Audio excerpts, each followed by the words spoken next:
Hello friends, welcome to K drama కథలు. ఇవాళ మన ఛానల్లో ఎక్స్ప్లెయిన్ చేయబోతున్న కథ ఫ్యామిలీ మ్యాటర్స్ అనే కొరియన్ డ్రామాలో ఎపిసోడ్ 3. ఈ వీడియోని పూర్తిగా చూసి నా ఛానల్ని సబ్స్క్రైబ్ చేసుకోండి. అలానే ఒక లైక్ కొట్టి ఈ కథ ఎలా అనిపించిందో నాకు కమెంట్స్లో చెప్పండి. ఇంకా లేట్ చేయకుండా ఎక్స్ప్లెనేషన్ స్టార్ట్ చేద్దామా? 3rd ఎపిసోడ్లో మనం స్టార్టింగ్లోనే ఫ్లాష్ బ్యాక్ చూస్తాం. అంటే టీనేజ్ యంగ్సు ఇంకా చోల్హీ ఆ ట్రైనింగ్ ఫెసిలిటీ నుంచి ఎస్కేప్ అవ్వడానికి ట్రై చేసిన టైం అన్నమాట. అక్కడ ఇంజ్యూర్ అయి ఉన్న గ్రాండ్ ఫాదర్ని కూడా చూస్తాం. అతను యంగ్సుతో నేను మీ మదర్ని కూడా కన్విన్స్ చేయడానికి ట్రై చేసి తప్పు చేశాను అంటాడు. అప్పుడు యంగ్సు ఆ ఫీమేల్ సోల్జర్ ఉన్న రూమ్లోకి వెళ్తుంది. అక్కడ చోల్హీ గాయపడి ఉంటాడు. ఆ లేడీ సోల్జర్ పేరు అన్ సోజిన్. నేను ఇప్పటి నుంచి ఆవిడ్ని సోల్జర్ ఆన్ అని పిలుస్తాను. సోల్జర్ ఆన్కి యంగ్సు అలా ట్విన్ బేబీస్ని చోల్హీని తీసుకుని పారిపోవడం నచ్చదు. కానీ యంగ్సు మాత్రం అక్కడి నుంచి ఎలా అయినా వెళ్ళిపోవాలని అనుకుంటుంది. వాళ్ళ ఆర్గ్యుమెంట్ పెరగడంతో అక్కడి నుంచి యంగ్సు చోల్హీని తీసుకొని వెళ్ళడానికి ట్రై చేస్తుంది. కానీ సోల్జర్ ఆన్కి చాలా కోపం వచ్చి గన్ని వాళ్ళ వైపు గురి పెడుతుంది. అప్పుడు ఒక్కసారిగా యంగ్సు తన కాలుని నేల మీద కొట్టి అటెన్షన్ అంటుంది. దాంతో అక్కడున్న సోల్జర్ ఆన్ ఇంకా ఇద్దరు సోల్జర్స్ బ్రెయిన్ హ్యాక్ అయ్యి వాళ్ళు పాయింట్ చేస్తున్న గన్స్ వాళ్ళ వైపుకే తిప్పుకొని, అంటే వాళ్ళ తల వైపుకి తిప్పుకొని మళ్ళీ పాయింట్ చేసుకుంటారు. అలానే సోల్జర్ ఆన్కి మాత్రం తన గన్ను తన నోట్లో పెట్టుకునేలా కూడా యంగ్సు చేస్తుంది. నెక్స్ట్ సీన్ మనం ప్రజెంట్ టైంలో ప్రీవియస్ ఎపిసోడ్ కంటిన్యూయేషన్ చూస్తాం. యంగ్సు గ్రాండ్ ఫాదర్తో ఆ సీరియల్ కిల్లర్ని మీరు ఎందుకు విడిపించారు, మీకు వాడు కిల్లర్ అని ముందే తెలుసా అని అడుగుతుంది. దాంతో గ్రాండ్ ఫాదర్ అవును నాకు తెలుసు, అతన్ని తీసుకొచ్చిన రోజే నేను కార్ ట్రంక్ చెక్ చేశాను అని చెప్తాడు. అలానే ఫస్ట్ టైం మనమంతా ఒక ఫ్యామిలీలాగా కలిసి ఇష్యూని రిజాల్వ్ చేశాం అని కూడా చెప్తాడు. అంతలో చోల్హీ అక్కడికి వచ్చి వాళ్ళ నాన్నతో ఆర్గ్యూ చేస్తాడు. కానీ యంగ్సు మాత్రం పిల్లల్ని ఈ విషయాలకి దూరంగా ఉంచాలి అంటుంది. మనకి మళ్ళీ ఫ్లాష్ బ్యాక్ చూపిస్తారు. అక్కడ గ్రాండ్ ఫాదర్ యంగ్సుతో ఎంత కాదనుకున్నా తను నీ తల్లి లాంటిది అని చెప్తాడు. తన్ని చంపితే నీ మనసులో నరకం చేసుకుంటావు అని కూడా చెప్తాడు. దాంతో యంగ్సు ఆ సోల్జర్ ఆన్ నోటిలో పాయింట్ చేసిన ఉన్న గన్ని సీలింగ్ వైపుకి మార్చి బుల్లెట్స్ అన్నీ అయిపోయేదాకా ఫైరింగ్ చేస్తుంది. సోల్జర్ యాన్కి బాగా డిస్టర్బ్ అయ్యి పడిపోతుంది. ఆమె వెళ్ళిపోతున్న యంగ్సుతో నిన్ను వదిలిపెట్టను, ఆ పిల్లల్ని కూడా వదిలిపెట్టను అని వార్నింగ్ ఇస్తుంది. మనం నెక్స్ట్ సీన్లో జీవు క్లాస్లో అందరికీ క్యుంతే ఎవరినైనా బ్లాక్మెయిల్ చేసి ఉంటే జీహుని కలవమని చెప్తుంది. అలానే ఇక మీదట అలాంటి పనులు ఎవరూ చేయకూడదు అని వార్నింగ్ కూడా ఇస్తుంది. అక్కడ ఉన్న క్లాస్ ప్రెసిడెంట్ జేగూన్కి తన పెన్ డ్రైవ్ రిటర్న్ ఇచ్చేసి నేను ఎవరి కింద పని చేయను అని చెప్తుంది. నెక్స్ట్ మనం మెయిన్ ఫ్యామిలీ ఇంట్లో డిన్నర్ చేస్తూ ఉండడం చూస్తాం. అక్కడ యంగ్సు జీవుతో నువ్వు బయట ఎలాంటి పిక్స్ దిగవద్దు అని చెప్తుంది. అలానే జీహూన్కి ఒక కొత్త ల్యాప్టాప్ గిఫ్ట్గా ఇస్తుంది. అదే నైట్ జీహూన్ తన రూమ్లో ల్యాప్టాప్స్ మీద వర్క్ చేస్తూ ఉంటాడు. సో అతని దగ్గర ఆల్రెడీ వేరే ల్యాప్టాప్స్ కూడా ఉంటాయన్నమాట. జీహూను హ్యాకింగ్లో స్పెషలిస్ట్. దాంతో అతను జేగూన్ వెబ్సైట్ని హ్యాక్ చేస్తాడు. అందులో అతనికి యంగ్ బాయ్ అనే పేరుతో ఒక ఐడి కనిపిస్తుంది. అప్పుడు తనకు అర్థమవుతుంది ఏంటంటే ఈ ఐడితో ఉన్న పర్సనే ఈ బిజినెస్ యొక్క మెయిన్ బాస్ అని. తనకి అలానే షిన్ అనే పేరుతో ఒక కొత్త విక్టిమ్ ఇన్ఫర్మేషన్ కూడా తెలుస్తుంది.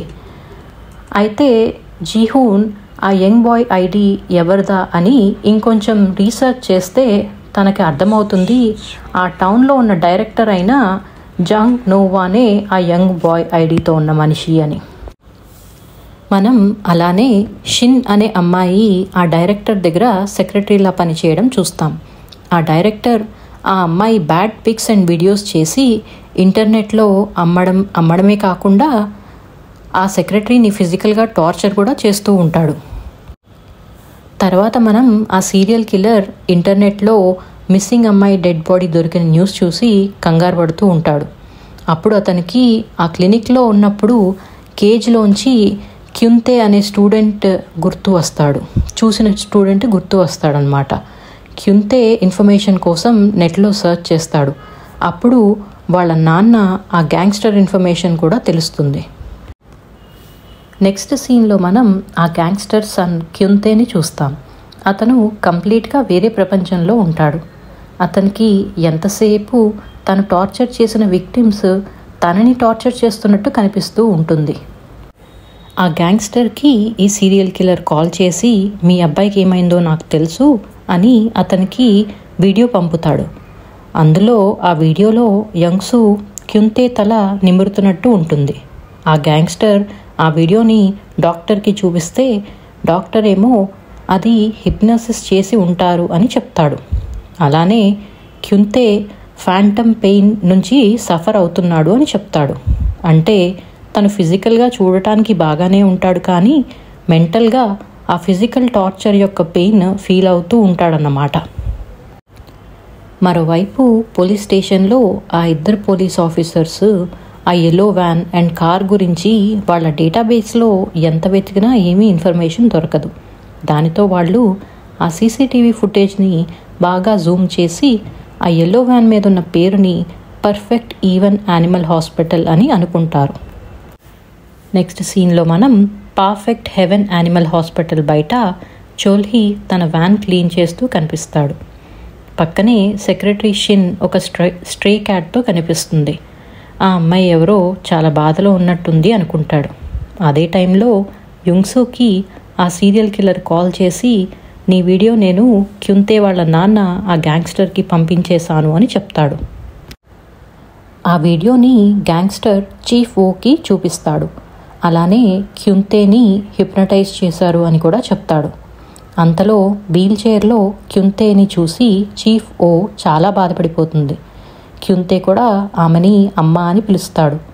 ఇంతలో ఆ గ్యాంగ్స్టర్కి కాల్ వస్తుంది. బేసికల్గా ఆ గ్యాంగ్స్టర్ షినారా అనే నైట్ క్లబ్ని కొనాలనుకుంటాడు. కానీ ఆ ఓనర్ ఒప్పుకోకపోవడంతో తన దగ్గరికి మనుషుల్ని పంపిస్తాడు. ఆ వచ్చిన కాల్ దాని గురించే అన్నమాట. నెక్స్ట్ సీన్లో మనం పోలీస్ ఆఫీసర్స్ ఆ యానిమల్ హాస్పిటల్కి రావడం చూస్తాం. వాళ్ళు ఆ సీసీటీవీ ఫుటేజ్ చూపించి అందులో ఉన్న యెల్లో వ్యాన్ మీదే కదా, దాన్ని ఎందుకు రిజిస్టర్ చేయలేదు అని అడుగుతారు. అప్పుడు గ్రాండ్ ఫాదర్ వాళ్ళకి అబద్ధం చెప్తూ నాకు మా ఊర్లో ఒక అతను అప్పున్నాడు, అది అతను చెల్లించలేక ఆ వ్యాన్ నాకు ఇచ్చేశాడు అని చెప్తాడు.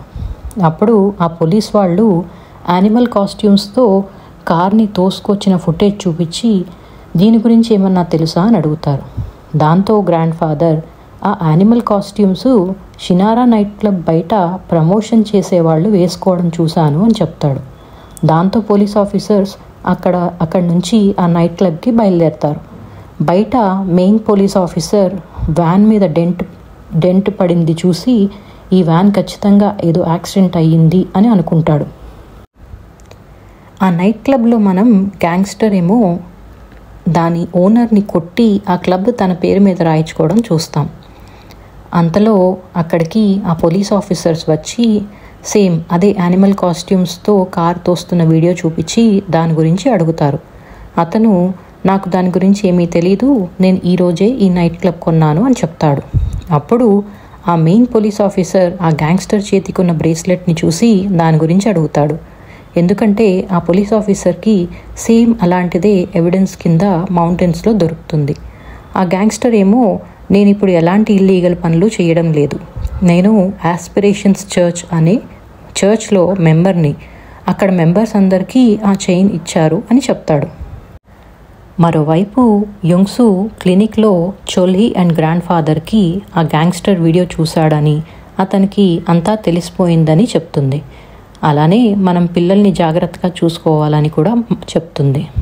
అక్కడ స్కూల్లో జీవు మిన్జుంగ్కి తనలా మేకప్ చేస్తుంది అండ్ జీహునేమో టెర్రస్ మీద జేగున్కి తన వెబ్సైట్ హ్యాక్ చేసి ఆ డైరెక్టర్ ఇన్ఫర్మేషన్ కనుక్కున్న సంగతి చెప్తాడు. అలానే మీరు చేసిన పనులకి పనిష్మెంట్ ఉంటుందని వార్న్ చేస్తాడు. నెక్స్ట్ సీన్లో మనం ఆ డైరెక్టర్ తన కార్ డ్రైవర్ మీరు కార్ రాంగ్ పార్క్ చేశారు అన్నందుకు కొట్టడం చూస్తాం. అక్కడ క్లినిక్లో యంగ్సూకి జీహూన్ కాల్ చేసి జరిగిన విషయం మొత్తం చెప్పేస్తాడు. అదే ఆ వెబ్సైట్ హ్యాకింగ్ అండ్ ఆ టౌన్ డైరెక్టర్ ఎలా ఆ సెక్రటరీ షిన్ని టార్చర్ చేస్తున్నాడు అని. ఇంతలో వాళ్ళ క్లినిక్ బయట షిన్ కనిపిస్తుంది. దాంతో వాళ్ళు ఆమెని లోపలికి తీసుకొచ్చి ఆమె పడుతున్న ఇబ్బంది గురించి అడుగుతారు. షిన్ అప్పుడు వాళ్ళతో వాళ్ళ ఫాదర్ ఏమో డైరెక్టర్ దగ్గర డ్రైవర్ అని, తనేమో సెక్రటరీ కింద చేస్తున్నానని జరిగిన విషయం అంతా చెప్పి బాధపడుతుంది.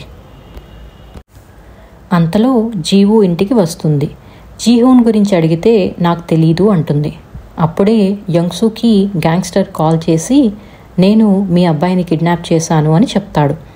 అప్పుడు మనకు అర్థమవుతుంది జీహూన్తో పాటు ఉన్న మిన్జుంగ్ని ఆ గ్యాంగ్స్టర్ మనుషులు జీవు అనుకుని కిడ్నాప్ చేస్తారన్నమాట. అక్కడ విషయం రియలైజ్ అయిన గ్యాంగ్స్టర్ యంగ్సూతో జీవుని పంపించమని బెదిరిస్తాడు. అప్పుడు చోల్హీ నేను వెళ్ళి పిల్లల్ని తీసుకొస్తానని చెప్తాడు. అలానే యంగ్సూ షిన్కి హెల్ప్ చేయడానికి ఆ డైరెక్టర్ రమ్మన్న హోటల్ రూమ్కి వెళ్ళడానికి రెడీ అవుతుంది. ఫైనల్గా హోటల్లో డైరెక్టర్ రూమ్ డోర్ ఓపెన్ చేయగానే యంగ్సూ ఉంటుంది. తను షిన్కి బదులుగా వచ్చాను అని చెప్తుంది. డైరెక్టర్ ఆలోచించే టైంలోనే అతన్ని ఒక దెబ్బ కొట్టి స్పృహ తప్పి పడిపోయేలా చేస్తుంది. ఇంకోవైపు చోల్హీ ఆ గ్యాంగ్స్టర్ రెస్టారెంట్కి వెళ్ళి అక్కడ కట్టేసున్న జీహూన్ అండ్ మిన్జూంగ్ని చూస్తాడు. తను వెంటనే ఫోన్ తీసి యంగ్సూకి కాల్ చేసి జీహూన్ బాగానే ఉన్నాడని చెప్తాడు. అప్పుడు ఆమె సరే అయితే ఎవరిని చంపొద్దు అని మెల్లగా చెప్పి కాల్ కట్ చేస్తుంది. నెక్స్ట్ చోల్హీ కట్టేసి ఉన్న జీహూన్తో జస్ట్ ఇంకొంచెం సేపు వెయిట్ చేయి అని చెప్తాడు. తర్వాత మెల్లగా స్పెక్స్ తీసి అటెన్షన్ అని గట్టిగా అరుస్తాడు. అంతేనండి, దాంతో 3rd ఎపిసోడ్ కంప్లీట్ అవుతుంది. మీకు ఎలా అనిపించింది నాకు కమెంట్స్లో చెప్పండి. అలానే మీకు ఏమన్నా క్వశ్చన్స్ ఉన్నా కమెంట్స్లో అడగండి.